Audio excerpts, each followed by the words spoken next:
Iya, gini doang. Oke. Masuk udah ya? Udah masuk ini. Oke. Saya sedang bersama Yusuf Hamka. Wih, kaya dong gua. Ustadz Felix ya. Iya. Agak terkejut diundang Ustadz Felix untuk konten dan sedikit kecewa. Kenapa kita Tidak diajak syahadat ya? Iya, betul. Tapi itu ntar juga lah buat emergency. Oke. Kalau ada kasus ya? Kalau ada, ya. Iya. Nanti hubungin ya kalau ada kasus. Betul, siap. Kan Anda yang bisa melindungi. Padahal juga nyari backingan. Sama, aku juga nyari backingan. Oke, Ustadz ini kenapa sih suka mengkritik pemerintah? Padahal kan pemerintah itu harus didoakan. Iya, aku tuh mendoakan mereka dengan mengkritik sebenarnya. Oh, itu jadi untuk doa ya? Iya, karena gini sebenarnya. Kalau kita lihat sesuatu tuh ya sebenarnya kan kita harus peduli ya. Nah kepedulian kita itu adalah salah satu dengan mengkritik. Yang nggak boleh itu benci. Oh gitu. Iya. Oh, tapi aku benci. Kalau aku sih nggak benci sih. Nggak benci aku, ya? Cuma kadang-kadang ngelihatnya agak sedikit terganggu aja sih kalau mereka lakukan gitu. Misalnya yang paling nge-trigger aku tuh MK sih sebenarnya. MK. Ketika MK ngelulusin Gibran jadi wapres. Ya itu kayaknya udah dulu tuh kan kayak itu masih subtle gitu. Iya benar. Kayaknya udah terbuka ya. Kayak Itu orang dia. udah tahu udah lah memang bener kok. Nah makanya jadi ya udahlah sekalian gitu. Jadi ke-triggernya mulai dari situ. Ya itu banget sih. Itu pertama kali aku nyebut nama orang di situ. Nyebut nama Gibran? Iya di YouTube.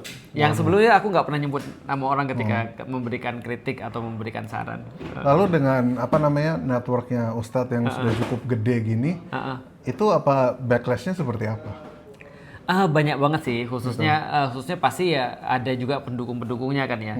Tapi pikirku ya nggak apa-apa lah, itu kan tidak membuat kita untuk jadi nggak juga melakukan yang harus kita lakukan kan sebenarnya. Karena kalau misalnya kita tetap kita diam ketika melihat itu juga salah. Jadi tetap harus ngobrol sih. Jadi kalau diam itu salah. Salah. Sama seperti komedi kan sebenarnya kan adalah lahirnya kan dari kayak Keresahan. Iya keresahan kan keresahan ngelihat pemerintah kan karena misalnya mereka nggak bisa melalui cara yang lain mereka lewat komedi. Maka aku respect juga banget sama orang komedi. Oh gitu. Tapi kalau komedinya pro pemerintah gimana? Biasanya kalau komedinya pro pemerintah itu kurang lama. Kurang lama gimana tuh? Ya, karena biasanya setelah dia pro pemerintah, biasanya setelah agak lama dia jadi anti pemerintah biasanya. Bener lagi teman-teman Iya kan? yang gitu. Kayak 2014 ketika Pak Jokowi yang nyalon kan ya. Itu kalau nggak salah komika hampir solid itu Ya, di 2014. 2014 Waktu ya. itu Anda masih ekstrim bukan? Bener, yang dibahas aku. Ya kan? Tapi aku menikmati juga sih.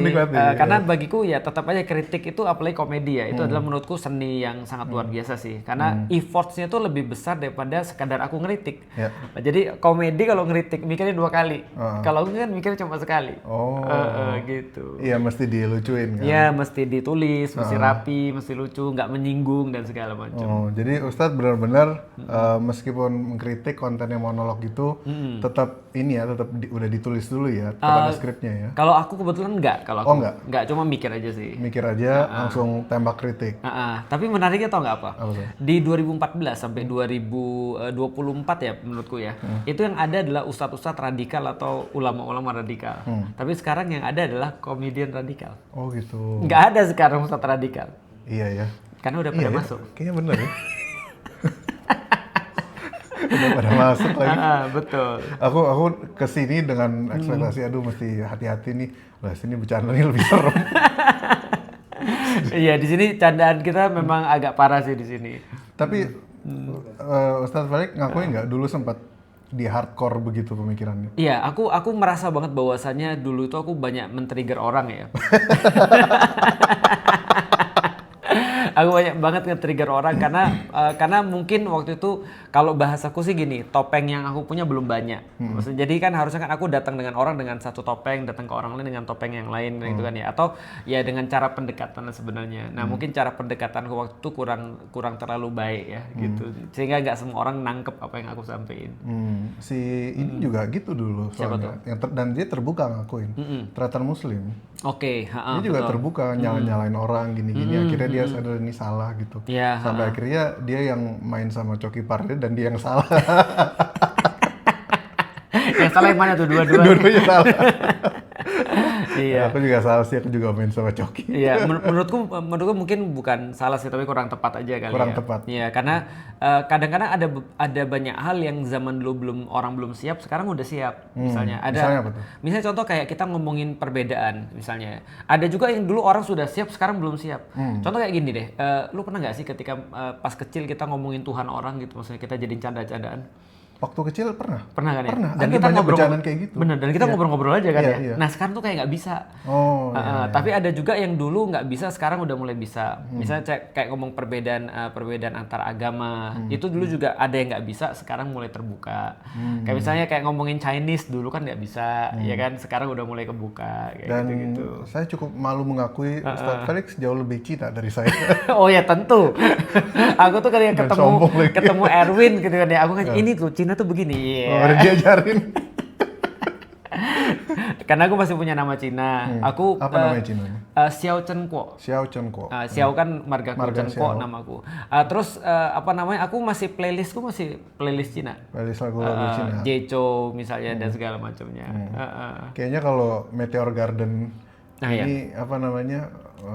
Meteor Garden juga masih bugar gitu. Oh, Meteor Garden aku pas kuliah. Pas kuliah. Pas kuliah, Meteor SMA atau kuliah aku lupa. Itu Meteor Garden, Liu Xingyi. Liu Xingyi. Dan mereka dari zaman 2000 awal sampai sekarang masih Iya benar. masih konser gitu. Betul, masih konser, masih terus kemudian masih seumur Bahlil ya. Itulah bedanya. Benchmarknya ke situ Ya, ya. itulah pentingnya perawatan ya. Aduh. Kayaknya ada beberapa hal yang nggak ketolong sih di perawat. Apa kelakuan ya misalnya? Ketolong lewat perawatan ya. Kalau soalnya bayanganku, aku tuh pernah ngejokes bahwa ini FC pas muda mereka ganteng, konser. Ntar pas tua paling ngangkut semen. Ternyata ganteng juga Ternyata ya. tetap Iya, gitu. benar. Berarti memang takdir ya. Tetap takdirnya orang Cina begitu. Iya. Apakah Ustadz berpandangan akan begitu nanti di usia tua nanti, amin panjang umur, Amin. atau tetap menjadi pendakwah? Aku pengennya malah jadi penyanyi aku. Ya, dan sekarang aku sudah berlatih. Bercanda mulu. Karena kan aku kan ini ya. Serius? Aku kan adalah guru vokal. Oh gitu. Karena kan paling vokal Tapi aku. musik kan haram. Itu ustadz lain. Kalau aku kan guru paling vokal. Oh gitu. Guru paling. Iya. Astaga itu maksudnya. Iya, Ya ampun, guru vokal. Kupikir literal gitu. Nggak, tapi memang di dalam Islam ada yang memang mengharamkan musik. Oh gitu. Tapi kalau aku sih tidak termasuk yang mengharamkan. Tidak mengharamkan. Iya, makanya kan Jecho di mobilku. Oh. Tapi gini, Ustadz. Tapi kalau orang lihat dengar aku nyanyi, akhirnya mereka bilang haram aja deh Ustadz. Ustadz ngelihat kontenku yang mana? Ya, Sampai ngundang tiba-tiba. banyak yang ngeritik pemerintah aku lihat. Maaf. Sebenarnya sih bercandain, tapi ya nggak apa-apa. Iya, itu yang kulihat sih. Akhirnya orang notice, wah keren nih orang nih. Iya. Akhirnya bilang, mau nggak ya diajak ya gitu ngobrol. Iya. Padahal waktu itu aku belum tahu loh kalau band itu openernya Panji. Iya. Makanya aku pikir, ini siapa ya kok Cina berani ngomong pemerintah. Itu Cina yang salah itu. Iya, itu Cina yang salah benar. Cina itu kan harusnya beli Patriot Bond gitu. Iya, dia harusnya berhati-hati. Berhati-hati, Cina tuh iya. harus paling berhati-hati. Iya. Karena kalau ada apa-apa dia yang kena. Aku pun sempat ada beberapa jokesku di waktu jadi bukan waktu jadi, setelah mensrea. Iya. Ada beberapa jokesku juga bawa-bawa Ustadz Felix Xiao gitu. Salah satunya waktu mensrea itu kan tanggal 30 Agustus 2025 saat puncak kerusuhan. Iya, benar. Waktu itu dan Ustadz apa ngikutin apa enggak bahwa itu udah ngarah ke sentimen anti Cina. Iya. Udah ngarah situ. Jadi waktu itu pertimbanganku ntar kalau pulang dari sana gimana gitu. Karena dicegat atau enggak gitu? Iya, di Tangerang karena udah ada yang kena gitu. benar, Disuruh buka helm Cina ya gitu. Iya. Dan apa namanya, jadi di mobil aku udah persiapan. Persiapan apa? Beli sajadah. Oh gitu, milik Pribumi gitu ya? Milik Pribumi. Terus download video-videonya Felix Xiao. Ternyata lu dengan Felix Xiao malah digebukin malah. Kenapa digebukin? Iya, salah Anda. Jadi udah nggak ketolong gitu. Tapi Ustadz, kan Ustadz termasuk yang menurutku ya Ekstrim. cukup aku nggak akan nyebut ekstrim, aku nyebutnya konservatif. Iya, betul. Tapi sama nggak ya tuh ekstrim sama Konservatif itu mungkin lebih kepada tradisional. tradisi ya. lama. Apakah ini kita yang agak ini deh, soalnya dari tadi bercanda mulu capek banget.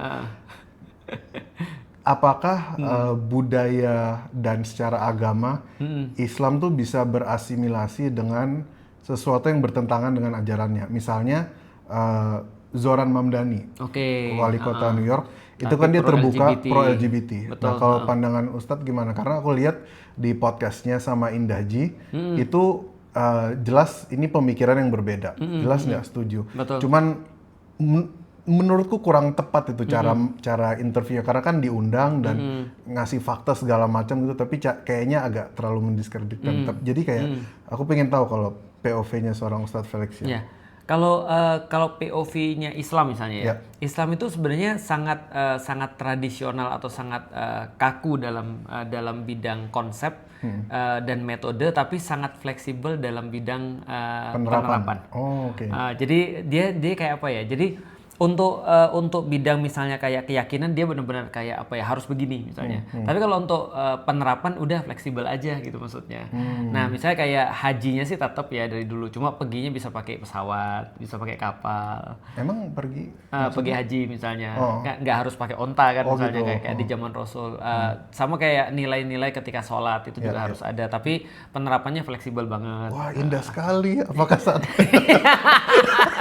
itu pemainnya ini apa, The Boys sudah ada yang masuk Islam sama Breaking Bad. Oh ya. Yang siapa? Giancarlo Esposito. Ya, Katolik dia. Katolik dia ya. Iya, backgroundnya Katolik.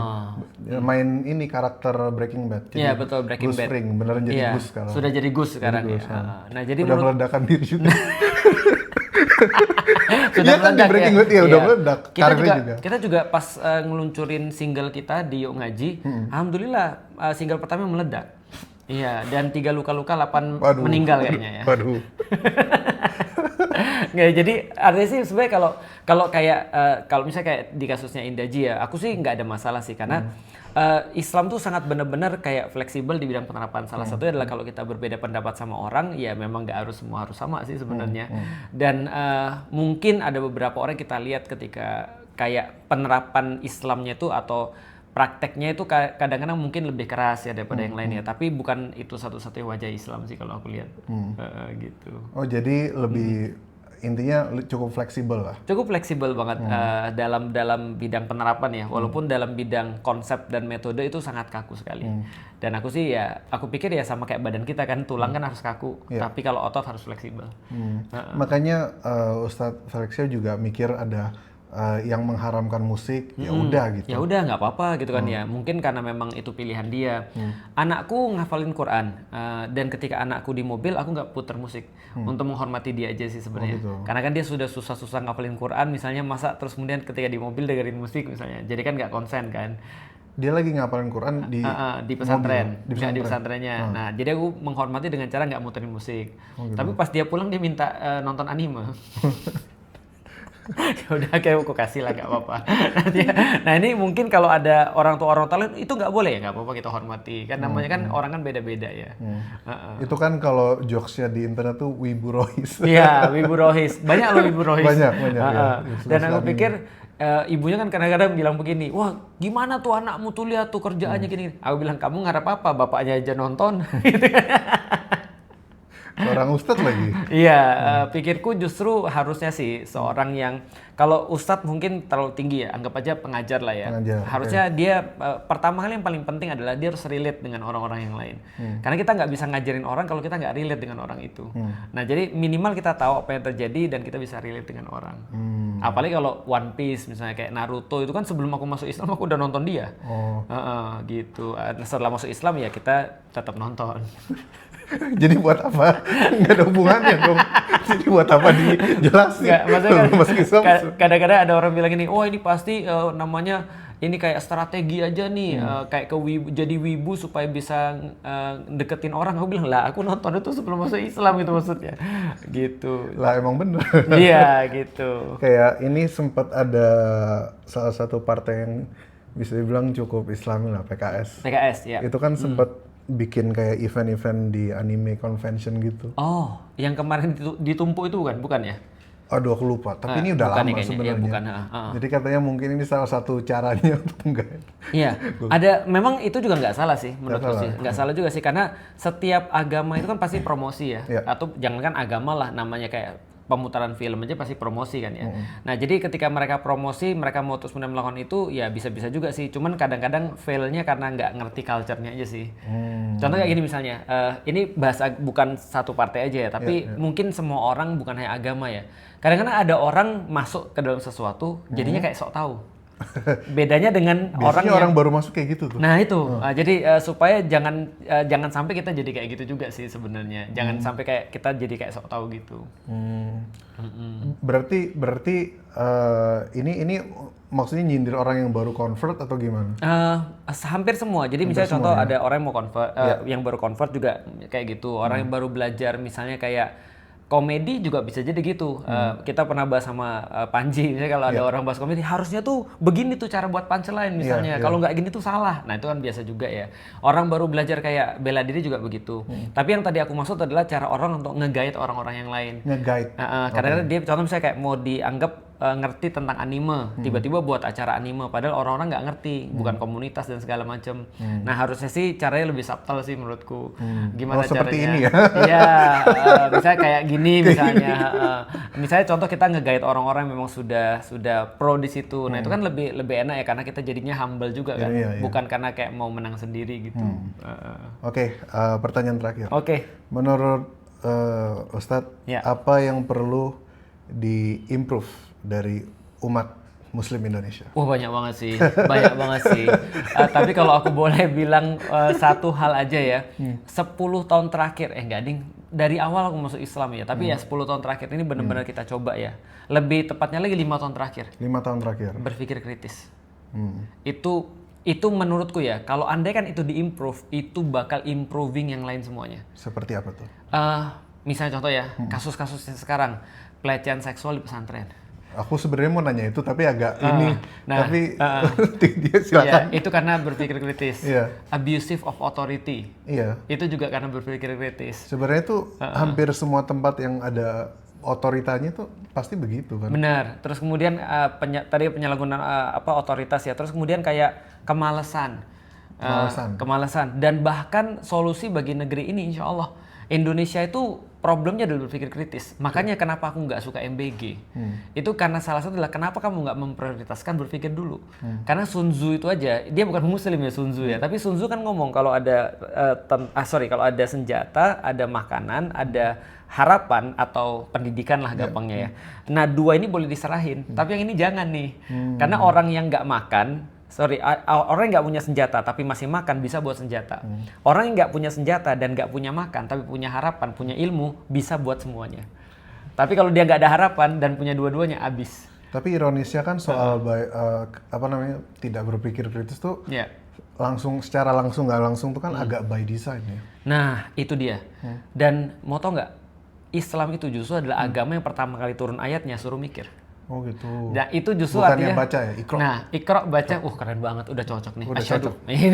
Jadi gini, jadi Iqra itu artinya adalah berpikirlah, bukannya bacalah. Oh gitu. Even bacalah juga mereka sudah nggak melakukan kan sebenarnya kan ya. Apalagi Iqra itu ternyata bukan hanya baca dalam bahasa Arab, bisa jadi tala. Tapi ini qiraah. Tala misalnya tilawah itu artinya bacaan. Nah, cuma sekedar membaca aja, baca Quran, tilawah itu artinya baca aja. Tapi kalau qiraah atau qiraah itu artinya membaca dengan berpikir. Menganalisis, melihat lebih jauh, lebih dalam dan seterusnya.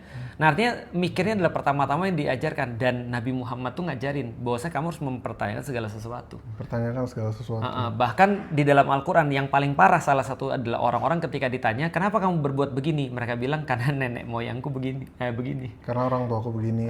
Sesepuhku begini. Nah, itu ditentang banget sama Islam. Tapi sekarang sayangnya ya, ini mungkin kontroversi ya. Tapi gini, Nabi Muhammad dulu turun ada namanya orang-orang Quraisy, jahil. Nah, kenapa mereka dikatakan jahil atau bodoh? Karena mereka tidak mau berpikir kritis. Nah, Nabi Muhammad datang ngajarin berpikir kritis, maka dibenci orang-orang ini. Nah, sekarang agama Islam sekarang justru, mohon maaf nih, fungsinya bukan membuat orang untuk berpikir kritis. Kontrol. tapi justru jadi jahil. Jahil. Karena mereka bahkan nggak mau nanya kenapa harus begini. Pokoknya udah gini aja karena sudah begini dari dulu. Nah itu menurutku bukan fungsi Islam, tapi fungsi dulu di zaman dulu yang membuat orang jadi bodoh itu.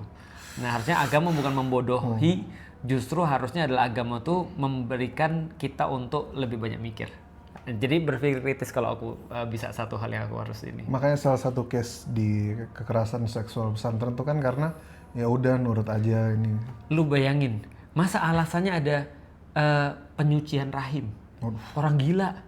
Penyucian rahim. Tapi kenapa? Aku paham sih. Karena di timur itu kan sudah ada sebuah kayak kebiasaan bahwasanya guru tuh selalu benar.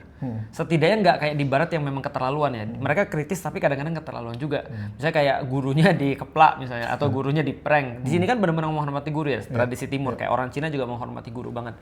Nah, tapi di dalam Islam ini ada satu hal yang sangat penting, otoritas. Nah, hanya saja guru-guru ini tidak mengajar otoritas secara benar di dalam Islam. Contoh ya, di dalam guru-guru kebanyakan orang muslim cuma diajarin cara menghormati guru. Mereka lupa di kitab yang sama itu harusnya ada bagaimana cara guru menghormati murid. Itu nggak dibahas tuh. Oh gitu ya. Ada. Juga ada ketaatan itu tidak bersifat mutlak. Jadi kalau guru misalnya berbuat sesuatu yang bagi kita berlawanan dengan terus kemudian kritis, sesuatu yang bersifat common gitu kan ya, argumen, reason kritis, normal, itu kita nggak boleh ikut. Tapi itu nggak pernah diajarin. Yang diajarin cuma gini. Berarti cherry picking ya? Nah itu cherry picking. Kalau masuk neraka. Ngelawan masuk neraka misalnya. Ada pertanyaan yang nggak bisa gurunya jawab. Gurunya bilang apa? Itu belum sekarang. Ada pertanyaan yang mungkin gurunya nggak tahu gimana cara jawabnya. Kalau kamu banyak nanya, ingat loh, Bani Israel itu diazab gara-gara banyak nanya. Dulu waktu aku ngajar kalau ada murid nanya dan aku nggak bisa jawab, Mister ini verb 3 plus present ini pertanyaan bagus, itu kita simpan buat pelajaran berikutnya. Habis itu pelajaran berikutnya lupa semua.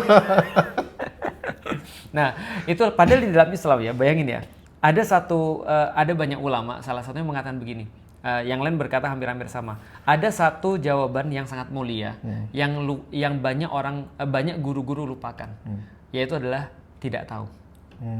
Tidak tahu itu jawaban mulia. Tapi sekarang tidak tahu itu kayak kelemahan. Misalnya kayak aku ditanya tentang hukum, aku banyak jawab nggak tahu, itu bukan urusanku. Kamu tanya sama yang lebih ahli kalau soal hukum. Tapi kalau tanya soal logika, aku bisa jawab. Gitu. Berarti ternyata di Islam mengajarkan berpikir kritis ya? Banget. Justru itu yang paling parah sekarang nggak ada. Nah karena itulah aku pikir kalau berpikir kritis ini bisa ada ya di antara orang-orang, kita banyak nyelesain masalah Islam sih. Minimal setengah hilang. Kalau kata bapakku, Indonesia ini solusi ada 3. Satu, harus bisa mengubah orang Islam karena orang Islam mayoritas. Yang kedua, harus mengubah orang Jawa karena orang Jawa mayoritas. Makanya kita nikah orang Jawa kan. Yang ketiga, harus mengubah wanita karena wanita itu adalah mayoritas juga di Indonesia. Jadi kalau digabung Islam, Jawa dan perempuan. Siapa? Kita Megawati. Oke, sebelum ini kita sama-sama berbahaya. Thank you Ustadz.